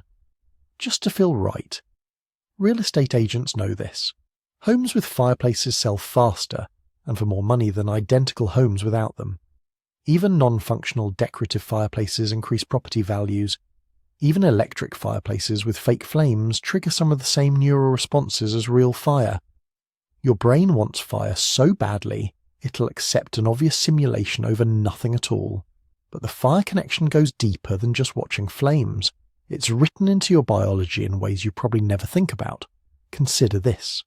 You are the only species on Earth that has to cook its food, not benefits from cooking or prefers to cook. You literally have to cook. If you try to live on a diet of raw foods, even carefully selected nutritious raw foods, you would slowly starve. Your digestive system cannot extract enough calories from raw meat and raw vegetables to support your enormous brain. You've been so thoroughly transformed by cooking that you're now trapped. You're dependent on fire in a way no other creature has ever been. This is unprecedented in evolutionary history. Plenty of species use tools. Some use them quite cleverly. But no species except humans has become biologically dependent on a technology.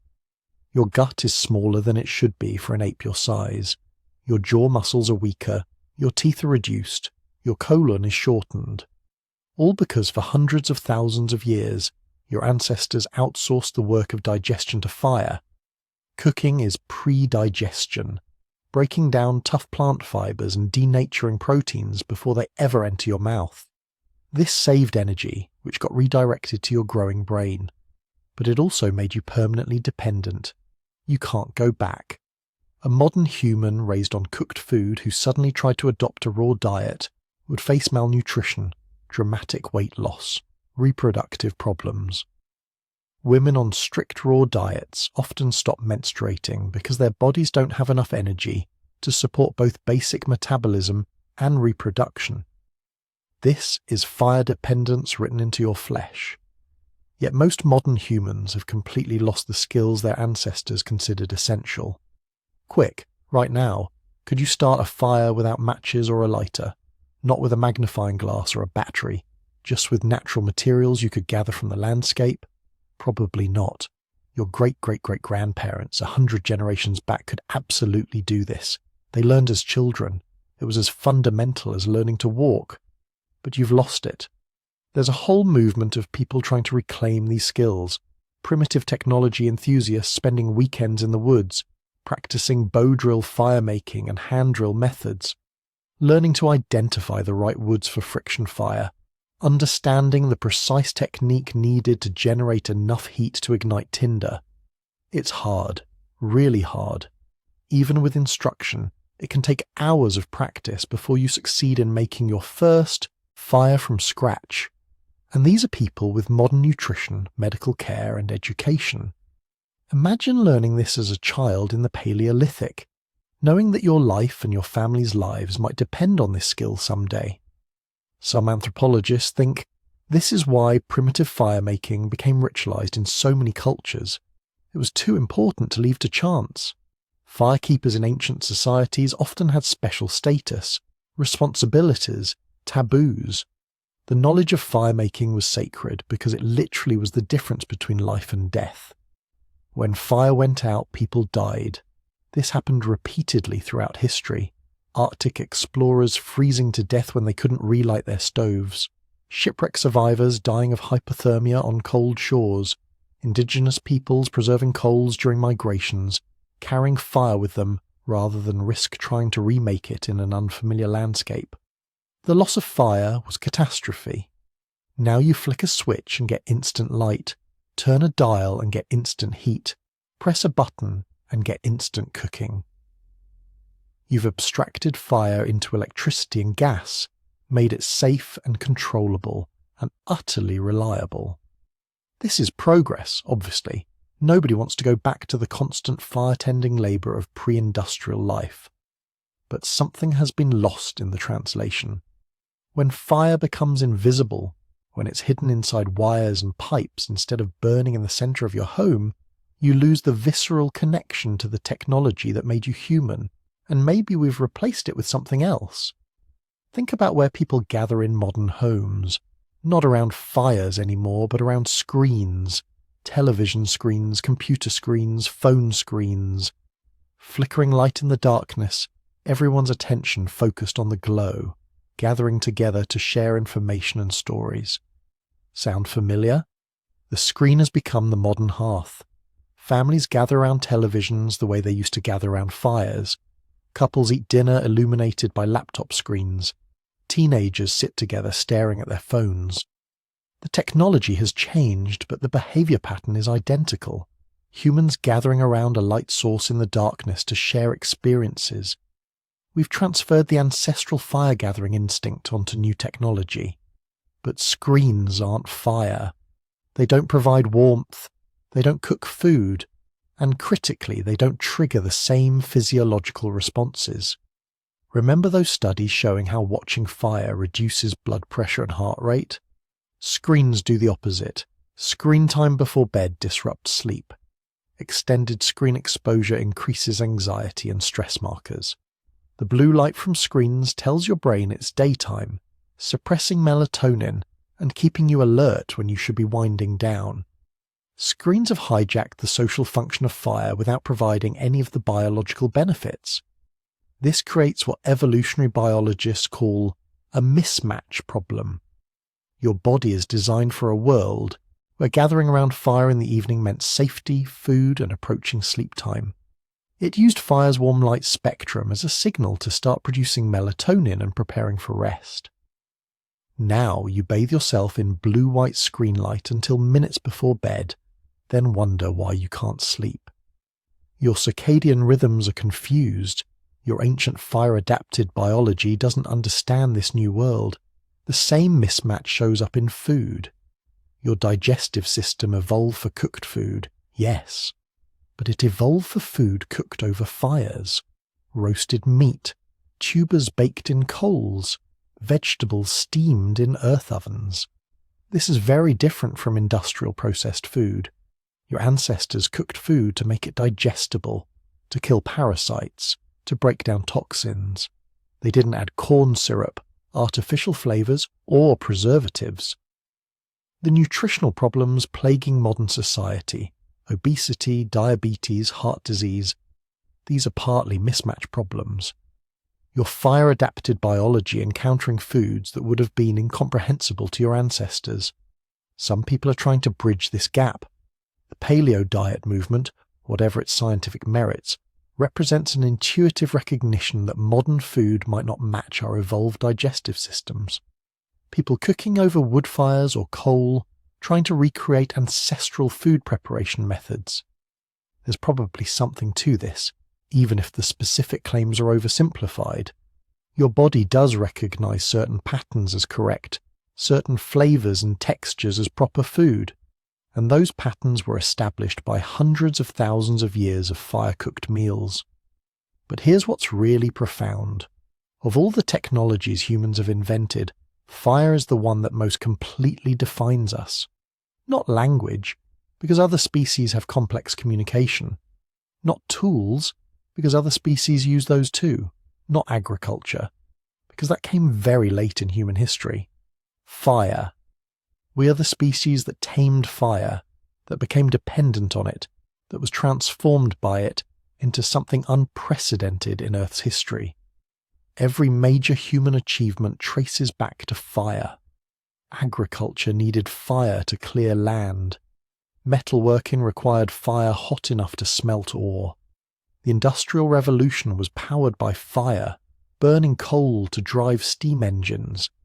The modern world runs on combustion, burning fossil fuels in engines and power plants. Even nuclear power is just a sophisticated way to make fire, using atomic reactions to boil water into steam. We've never moved beyond fire. We've just found new things to burn, and we never will move beyond it, because fire is written into what we are, into our small guts and big brains, into our neural pathways that calm down when we see flames, into our social instincts that drive us to gather around light sources in the darkness, into our dependence on cooked food, into our domination of the planet. You are a fire creature. You always have been. You always will be. When you sit around a campfire or stare into a fireplace, you're not being nostalgic. You're not play acting at primitive life. You're being fully, completely human in a way that's impossible otherwise. You're connecting with the technology that made everything else possible, the spark that changed everything, the flame that still burns at the heart of human existence, whether you see it or not. So here we are.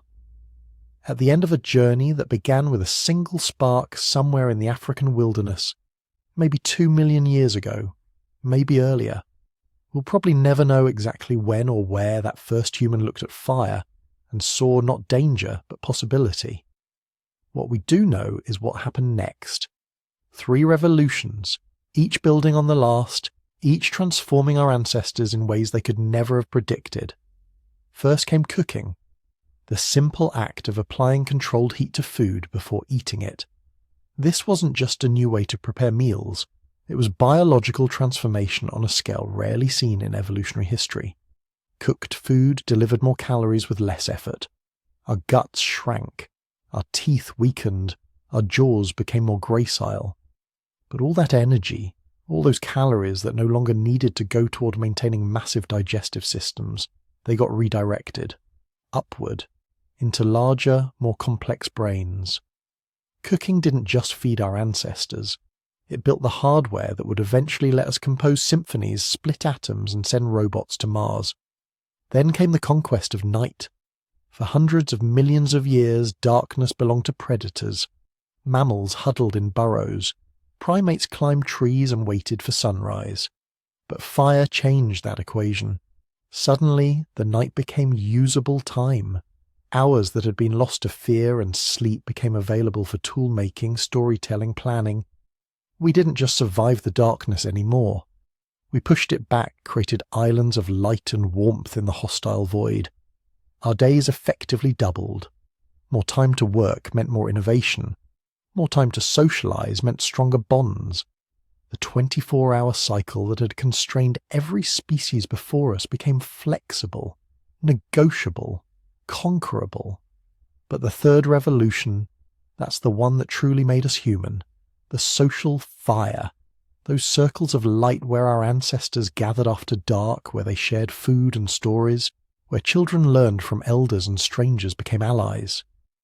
That's where culture was born. That's where complex language probably emerged, refined through thousands of generations of fireside conversations. That's where we learned to be more than just clever apes. We learned to be storytellers, teachers, collaborators. We learned to pool our knowledge across generations, building on what came before instead of starting over each time. The superbrain didn't emerge from genetics alone. It emerged from this feedback loop. Fire giving us the calories to grow bigger brains letting us use fire more effectively, better fire use creating more social complexity selecting for even greater intelligence, round and round for hundreds of thousands of years until we became something unprecedented, a species that could imagine things that didn't exist and then bring them into being. Think about that for a moment. Fire is older than agriculture by nearly 2 million years. It's older than writing by probably 1.9 million years. It might even be older than complex language. Every other technology that defines human civilization, everything we think of as making us modern, all of it came after fire. All of it was made possible because some ancestor, whose name we'll never know, whose face we'll never see, was brave enough or desperate enough or curious enough to reach toward flames instead of running away. We owe that person everything. Every meal you've ever eaten. Every night you've spent warm and safe instead of cold and terrified. Every conversation you've had after sunset. Every story you've heard. Every idea you've shared. All of it traces back to that moment when fire stopped being something that happened to us and became something we controlled. And here's the beautiful part. We're still doing it. Right now, somewhere, someone is cooking dinner over a flame. Somewhere else, people are gathered around a campfire telling stories under the stars. In cities and villages across the planet, humans are participating in the same ritual that our ancestors performed 1 million years ago. The technology has changed. The scale has changed. But the fundamental act using controlled fire to transform our world, that remains the same.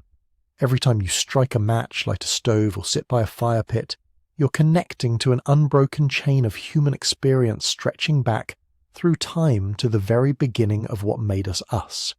You're not just using technology, you're participating in the defining human act, the eternal flame that separates us from every other species that has ever lived. If this story sparked something in you, if it made you see fire differently or understand your own humanity a little better, do me a favor, hit that like button. Leave a comment telling me where you're listening from. I love hearing from viewers around the world, all of us connected by the same curiosity about our shared past. And if you want to hear more stories like this, subscribe to the channel. If you really want to support what we do here, you can join our YouTube membership program. It's completely optional, but it helps us keep making content that explores the deep history of human experience. Now go cook something. Gather with people you care about. Sit by a fire if you can. And remember that when you do, you're doing what humans have always done. You're keeping the eternal flame alive.